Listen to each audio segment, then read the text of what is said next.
코로나19로 인한 사회적 거리두기 때문에 휴일인데도 꽃구경도 못 나가시고 집에 머문 분들 많이 계실 텐데요. 이렇게 참고 있는데도 코로나19 감염자 꾸준히 나오고 있습니다. 또 수도권에서도 더 많이 나오는 것 같고요.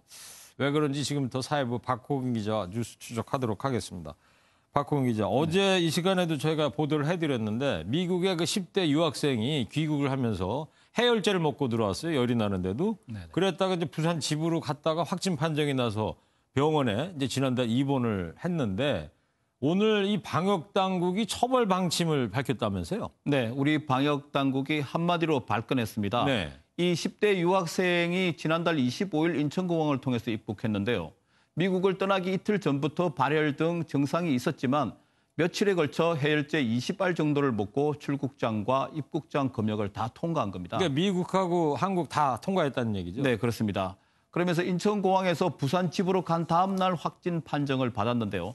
방역당국은 해열제를 먹고 검역을 통과하는 것은 위법하고도 아주 잘못된 행동이라고 명확히 규정을 했습니다. 그러면서 처벌하겠다는 뜻을 강하게 밝혔는데요. 한번 들어보시겠습니다. 네. 관련된 법령에 따르는 처벌을 일벌백계 함으로써 다시는 이런 일이 발생하지 않도록 하는 것이 중요하고 이런 부분이 경각심을 일으켜서 세워서 다시는 재발하지 않기를 바라고 있습니다. 네, 경각심 제고 차원에서 처벌을 해야 된다 이런 이야기를 들었고요.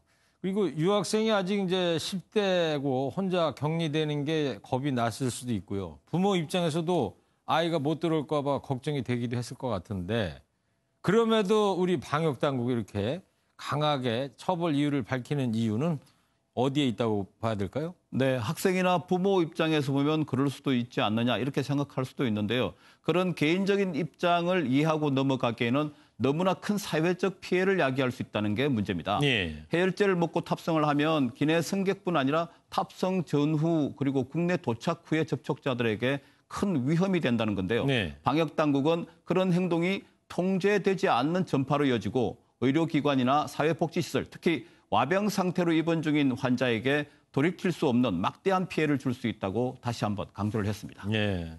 해열제를 먹은 사실을 말하지 않은 게 결국엔 검역 과정에서 허위 신고를 했다는 거고요. 어떤 처벌을 받게 됩니까? 네, 검역 과정에서 거짓 서류를 제출하면 일단 검역법 위반이고요. 네. 1년 이하의 징역 또는 1,000만 원 이하의 벌금이 부과될 수 있습니다. 네. 해외 입국자가 격리 규정을 어겨도 같은 처벌을 받을 수 있고요.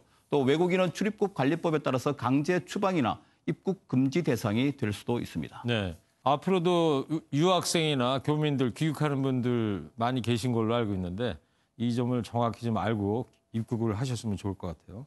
그리고 공연계도 지금 뭐 발칵 뒤집어졌다고 그러는데 뮤지컬 오페라 유령이죠? 네, 맞습니다. 공연자 중에 확진자가 나왔다고 그러는데 어떤 얘기입니까? 네, 그렇습니다. 내한 공연 중인데요. 오페라 유령 배우 2명이 확진됐습니다. 예. 네. 그래서 관객 8,000명도 모니터링을 해야 되는 그런 초유의 사태가 발생한 건데요. 8,000명이나요? 네.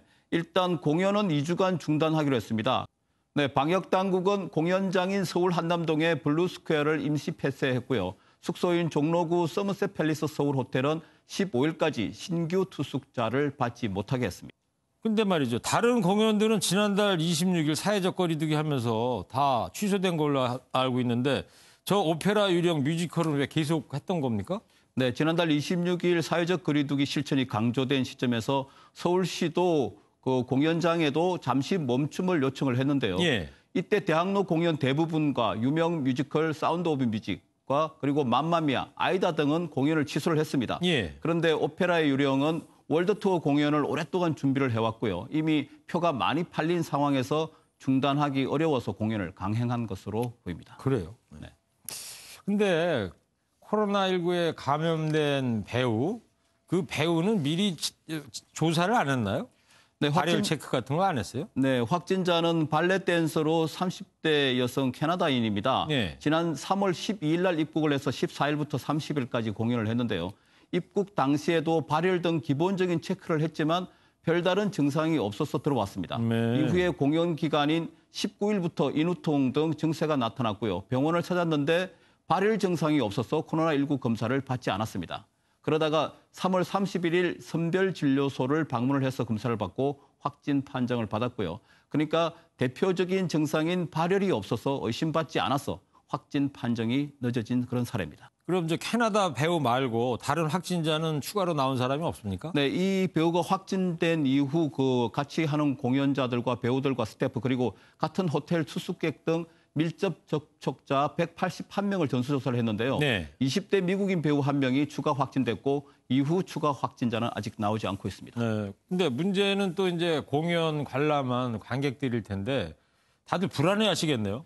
네, 그렇습니다. 그 최초 배우가 확진된 시점이 19일입니다. 그러니까 역학조사 결과 그 이후에 증상을 느꼈다고 하는데요. 지난달이죠. 네네. 그래서 서울시가 그 이후에 공연 관람객 8,578명의 명단을 확보를 하고요. 예. 모니터링을 하고 있습니다. 네. 아직 관람객 중에 확진자는 나오지 않고 있는데요.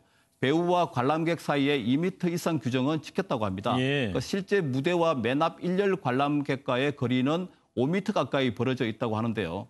그 배우에서 관람객으로의 전파 가능성은 낮다고 볼 수 있습니다. 그럼에도 안심할 수는 없고요. 또 혹시 관람객 중에서 감염자가 있었다면 이건 또 다른 문제가 될 수 있기 때문에 상황을 지켜봐야 할 것 같습니다. 네, 서울시가 또 8,500분 관객에 대한 모니터링을 하려면 또 시간과 인력이 많이 들어가야 되겠네요. 네. 어쨌든 사회적 거리두기가 계속되고 있는데 나 하나쯤은 괜찮겠지라는 생각은 금물인 것 같습니다. 조금 더 참고 인내해야 될 시간입니다. 박홍 기자였습니다.